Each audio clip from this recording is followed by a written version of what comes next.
Early 1806, a stretch of the Niger called Bussa in what is now Nigeria. A canoe comes down the river, carrying a small group of pale, exhausted men who do not belong there and never have. People watching from the bank had seen this before. Foreigners floating down their rivers uninvited, armed, going wherever they pleased.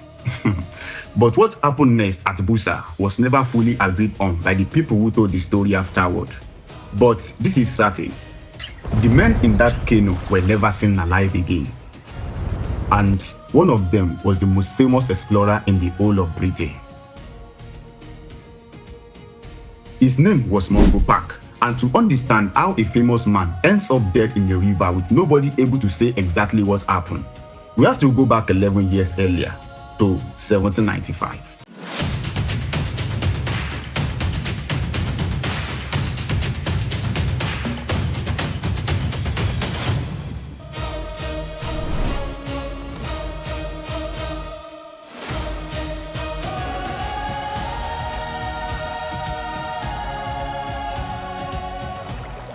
Here's the problem Britain was trying to solve. Nobody in London could say where the Niger actually went. Some guess it joined the Senegal. Some guess it became the Nile. Some actually guess it just disappeared into the Sahara and dried up in the sand. Three completely different guesses, and none of them were even close. Meanwhile, the millions of people who actually lived along that river had known exactly where it went the entire time. It wasn't a mystery to them. It was a market day, it was the road home, it was where you fished and where you even farmed and where you crossed to see your family. The only place on earth this was a mystery was Europe. In 1788, a group of wealthy Londoners founded a society called the African Association, built entirely around filling in the blank parts of the map. And of every blank space bordering them, the Niger bordered them the most. Their first man for the job, Major Daniel Orton, went out in 1790. He died in the Sahara without ever reaching the river. They needed someone tougher. They found him in a young Scottish surgeon named Mungo Park. In 1795, the association sent Park out to settle the question. He landed in the Gambia, pushed inland, and everything that could go wrong did. He was robbed. He fell sick.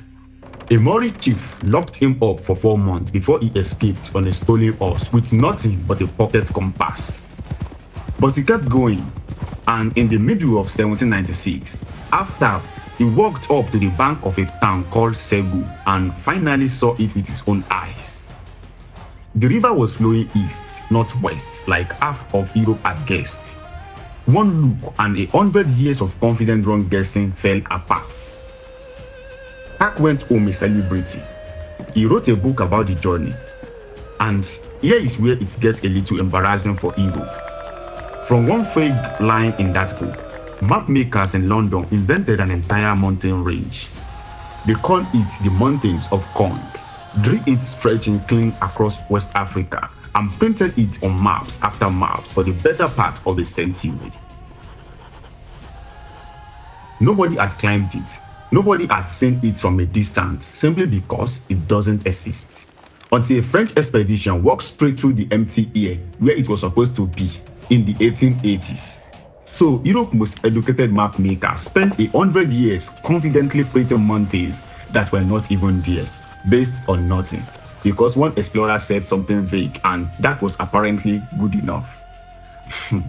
Meanwhile, the people who actually live in that empty air had never once been confused about their own geography. But Park still hadn't found where the river ended, and that question wouldn't leave him alone. In 1805, he went back, and this time with government money and about 40 Europeans. It went wrong before it even started. Fever killed most of the party before they had even reached the river. Mungo Park pushed on anyway with whoever was left, built a boat, and named it the Joliba, and set off downstream near the end of 1805, writing that he intended to reach the mouth of the Niger or die trying. He got the second part. Around the start of 1806, at those same Bussa rapids, his boat was attacked from the banks. Now, Here is what the British version of this story usually leaves out.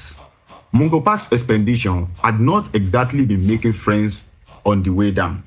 Imagine an armed foreign party floating through other people's river without asking anyone permission. That party tends to look like exactly what it is to the people watching from the shore, and they can attack them. So whatever happened at Bussa, it wasn't a random tragedy that fell out of the sky into an innocent traveler. Mungo Park and the last of his men drowned in the river they had come to claim knowledge of. His body was never found, and the answer he died chasing still had not been found either. So Park's disappearance did not end British obsession with this river. It just meant that somebody else had to go looking. And this time, they came from a completely different direction. In 1822, 3 British travelers, Dixon Denham, Hugh Clapperton, and Walter Woodney, set out from Tripoli straight across the Sahara. The road they traveled had already seen death long before them, littered the whole way with the bones of enslaved people who never survived the crossing. In February 1823, this party became the first Europeans to see Lake Chad and to enter the kingdom of Borno. From there, Clapperton pushed further west into the Sokoto Caliphate and was received at the court of its ruling sultan. And if you have watched our last video, this name should stop you for a second. Sultan Muhammad Bello was Usman Dan Fodio's own son, the same son who once sat writing hundreds of work on law and government alongside his father. The empire we spent an entire video watching get built was now being run by the next generation, and a British traveler had just walked straight into its throne room. He was days away from finally reaching the Niger, and Sultan Bello, who had clearly met enough curious Europeans to know exactly where this kind of curiosity tends to lead, refused to let him go any further. He was honestly the smartest man in this entire story. Woodney was already dead of fever on the road behind them. Clapperton had no choice left but to turn back. The river obsession would not let him go either. And in 1825, Clapperton tried again, striking inland from Badagry with a small group that included his young servant, a Cornish man named Richard Lander. Fever wiped out the rest of the party within weeks. Clapperton himself made it all the way to Sokoto and died there in 1827. Lander buried him, saved his papers, and made his own way back to the coast alone. He had learned the country the hard way, and somewhere in that ordeal, he had caught the one fever that mattered more than malaria, the fever for finding out where this river actually ended. And the British government sent him back in 1830, Richard Lander, and his brother John came along too, unpaid just to help. And this time around, they tried something nobody had tried before. They stopped fighting the river and instead they surrendered to the tide. They landed at Badagry, walked overland to Bussa, the exact spot where Park had died, and got into canoes. Then they just let the current carry them. For weeks, they drifted south past towns after town, past places like Iga, where crowds lined the banks just to look at them, never sure themselves whether the next landing will bring a market or an ambush. When a second great river joined from the east, the Benue, they paddled a little way up it just to check it wasn't their answer, then let the Niger carry them on. And it carried them all the way to the sea, straight into the tangles of creeks and mangrove European called the oil rivers, and out into the Atlantic through a dozen different mouths. The argument was finally over. The Niger did not join the Nile. It did not die in the Sahara. It ran down to the very delta African traders have been using for generations. But here's the part that matters the most, and it is the part the British history tends to skip past quickly. The Lander brothers did not solve the river through British skills or British courage alone. In the Delta, they were seized at a town called Abo and held for ransom.